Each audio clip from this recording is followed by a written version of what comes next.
Tim Zink, and today we're going to be looking at this twist bracelet on the right in this picture.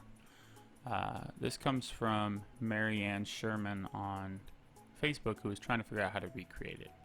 I started out with a piece of 4mm wide and 11-inch long silver stripping that was 23 gauge and some 1.2mm or 16 gauge round wire.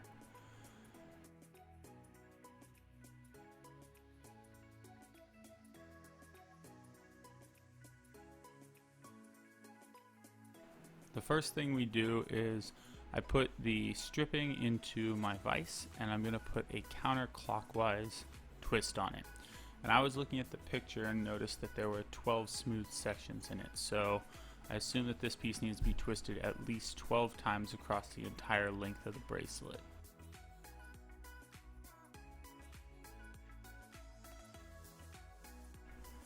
In my first attempt, I tried to use just my regular jewelry pliers to twist it, and I got it to work somewhat, but it kept slipping off, so I ended up switching over to my draw tong pliers because they were just a lot easier to handle. And you just want to make sure you pull constant pressure on the strip while you twist it so that you don't get any weird kinks or rollovers.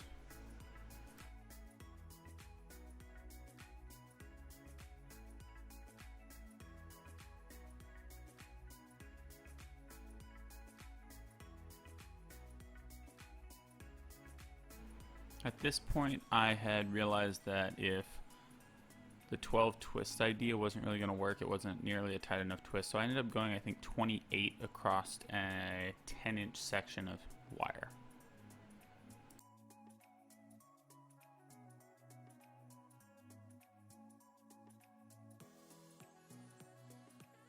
In this next step, I just used the really common method of using a drill to put a clockwise twist on some 1.2mm or 23 gauge round wire.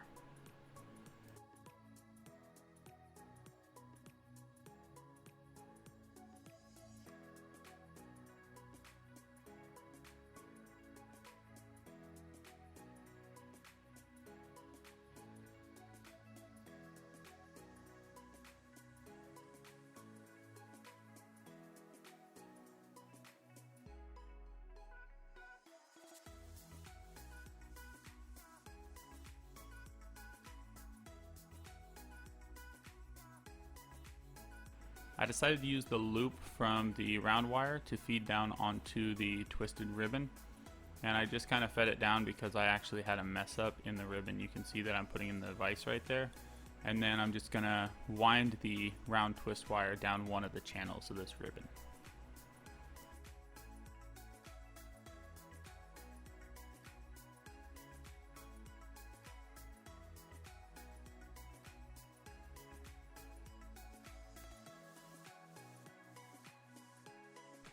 All in all, this design was a little easier than I first thought. In my first impression of the picture, I thought for sure that the ribbon and the twist wire had been wound around a core. And I know some other people were talking about possibly using a half round wire instead of a ribbon, or a swage block to get the ribbon to curl up on both ends, but after just a couple trial and errors, I realized that it wasn't that it was swage to curl up, it was that if you put a twist in a wire and then fill one of the channels, that's just the effect you get. I also was looking at possibly doing a bracelet that was similar and filling both channels with the twist wire to see how that would look. I thought it looked a little bit busy. It almost looked like two twist wires and two smooth wires twisted together though. It was an interesting look. I might see if there's a way that it can be used in future projects. And then here I'm just going to solder down the ends in a very short section, just enough to hold, and then I'll cut it off, bend it into a loop, solder it up, and then go into cleanup work.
Now that I have the piece all flattened out and to the shape that I want, I go ahead and I'm going to run it through a kiln hardening process, which if you want more information on that, you can look at Rio Grande's website on how to kiln hard sterling silver.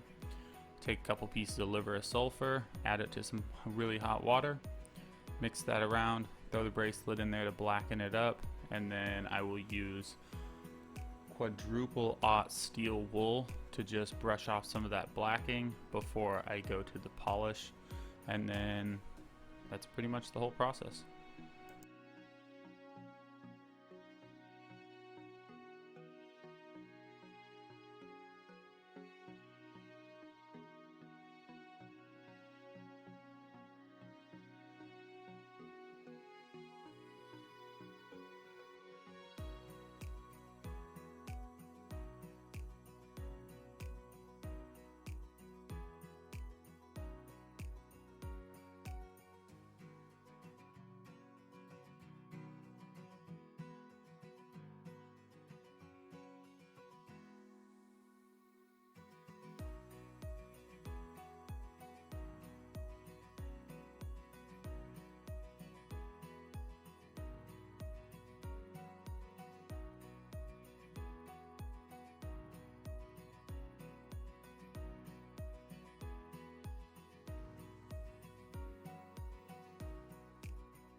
Now that I have it all polished up, I'll show you the original picture again, and then you can look at what I came up with, and you can decide if that's the same pattern or not. If you like this video, please like and subscribe.